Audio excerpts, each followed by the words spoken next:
Ito yung main topic natin, si Bato de la Rosa. Si Oh, Bato kasi merong balita dito, yung Abante News, na si Bato de la Rosa daw, eto na, nag-iikot na daw ng Maynila. Ayan. Tacloban Ay, yan. ito to. Kamali lang. Removes. Balik tayo. Tapos, nasaan ba yun? Ito. Yung pinaka-picture niyan, saan ko ba ilalagay? Ito. Ayan na. Yun. Naglilibot na daw sa Maynila. No, itong si Bato de la Rosa gamit yung kanyang motorsiklo. Ayan, sabi ng Abante News online, hindi man nakikita ng publiko matapos mapaulat ang umano'y inilabas na arrest warrant ng International Criminal Court. Nagpapagala-gala umano si Bato de la Rosa sa Metro Manila ayon sa ulat ng politiko. Maganda yan. Siguro naka-helmet, ano? Hindi din natin Pwede naka-helmet, no? Kasi kung makikita sila ng netizen, i-upload agad yan, di ba? Trending yan eh. Kaya hanggat walang lumalabas na picture na nakuhaan siya, hindi ako maniniwalang hindi yan nagtatago. Baka ano lang yan, spin lang nila yan. Pero yun nga, pwede naka-helmet. Basta hindi siya nakikilala. Kasi kung nakikilala siya, sigurado yan, ang daming picture. Uy, si Bato, picture nila yan. O, nandito na. O, gano'n siya. Pero kahit naman daw magtago si Bato de la Rosa, kahit magtago, ang sabi naman nila John Vic Remulla is, merong 6 na bahay na pinupuntahan niyan. No? Bahay ng Ayun. mga kaibigan niya. At palipat-lipat siya o paiba-iba siya nung mga sasakyan. Siguro para hindi mahalata, hindi mahuli. Kumbaga ano no, hindi man natin nakikita siya, etong mga otoridad sinusubaybayan naman siya, no. Hindi siya makakapagtago.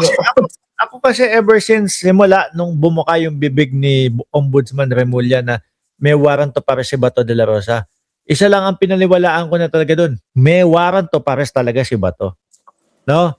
Yun yung talagang pinaniwalaan ko na yun. At the same time, bago ibuka yung bibig ni Ombudsman Remulla, nakatiktik na sa kanila yan. Oo, malamang. Ganun nga nangyari dyan. Ako rin sa personal opinion ko, meron na talaga. Meron na talaga. Ang tinitignan na lang dyan kung kailan ilalabas. Kailan ilalabas, no? Kasi biglaan yan. Which is No? yun naman talaga daw Sabi hindi tinatanong kung meron o wala. Meron talaga. Ang tinatanong kung kailan. Yun ang tanong. Oo. Ulitin ko po mga boss. Ang sabi ni Attorney Cristina Conti, hindi na tinatanong kung meron o wala dahil meron talaga. Ang tanong dapat ay kailan ba? Oo. Serve. Ayan. Ang ano nga dyan, baka hindi lang siyang may arrest warrant baka meron pang iba, di ba? Kaya yung isang senator nagsakit-sakitan na. Meron talaga. Kasi kung susundan mo simula nung sumisigaw tayo na ano tawag natin? Trililing, sundalong kanin. Yung sinasabi natin ganun, hindi tayo naniniwala sa kanya hanggang sa unti-unti, ayan lumalabas yung mga sinasabi niya. Totoo. Na nakikita natin kung sino talaga yung talagang merong mga kilos o mga galawan na tipong ibinebenta tayo sa China. Oo. Di ba? Yung galawan yung mga exploration ng Duterte at China. Yung mga hanggang sa biglang sinabi ni Trillanes si Duterte ang first batch niyan. Nangyari, no? Kaya yung mga DDS tumahimik Tawa-tawa pa sila nun Tawa-tawa pa sila. Oo, di ba? Yung hindi sila naniniwara na may arrest warrant na. Lagi nilang sinasabi sa akin, inaano nila ako dito, binabash nila ako. Oy Mark, ano sinasabi mo? Na sino ba una? Si Buloy. Si Kibuloy. Ano sinasabi mo na mahuhuli na si Kibuloy? Puro ka naman ganyan, mahuhuli na, pero nakalabas pa din. Isang araw nangyari nga, huli, arestado. No? Iyakan sila. Iyak. So, ngayon naman, ito naman yung ICC naman. Kedigong naman. Oo. Sabi ko, naku, mukhang may warrant of arrest na Kedigong. Ganun ulit ginawa nila. Oy, ano na naman sinasabi mo? Ayan, laya pa din si Digong. patawa-tawa pa sila, no? No, patawa-tawa pa sila. Ano, ang tagal naman niyang, warrant of arrest ni Digong. Ganyan-ganyan. Nung nangyari na, iyakan sila. Iyakan na. So ngayon, etong kay Bato, wala nang nagsasabing ganun eh. Di ba? Wala. Wala nang nagsasabing ganun. Rekta na sila. Hindi na nagsasalita tungkol kay Bato de la Rosa. Pero duwag, takot eh. Takot. So, sabi niya, may mga sinabihan si Bato na, dapat harapin nila yung kaso niya. Ano ba sinabihan ni Bato na gano'n? Dapat wag siya magtago, harapin niya yung kaso niya. Sino ba yung sinabihan ni Bato na gano'n? Tapos applicable din pala sa kanya. Nakalimutan ko eh. Matindi. Si Salty ko yung sinabihan niya. Si Robin Padilla. No?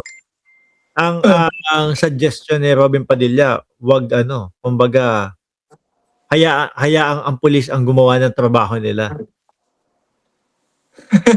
Yung kumbaga in layman's term is magtago ka. Kaya nga 'di ba sabi ni Atty. Claire Castro, hindi naman yata dapat gano'n yung payo. Ang dapat na payo ay sumunod sa batas.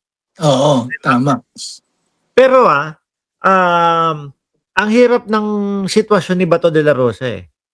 Kasi base dito doon sa interview, ito yung interview ng mga ng mga guwapings, yung mga ano ba pangalan nito? Mga Bengador. Oh, Si Vengador. ayan.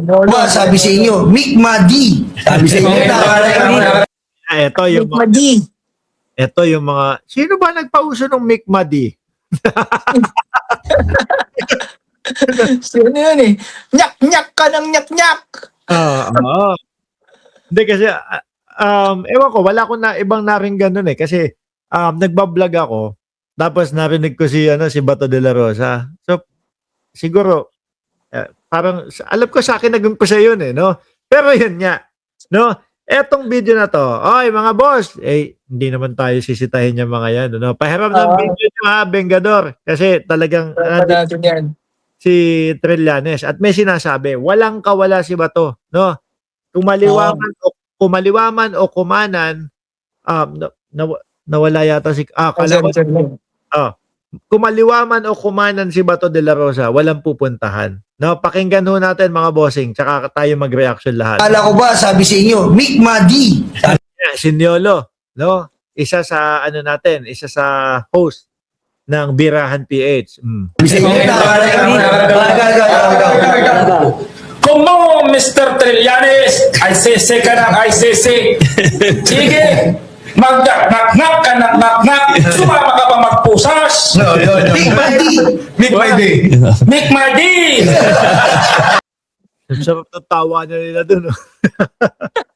Hindi kasi talagang kukutsain siya eh. Talagang babanatan siya eh. Tama. Dahil doon sa pagtayo niya doon sa podium niya, tapos kung makapagsalita, akala mo talagang magagawa, hindi naman pala eh, no?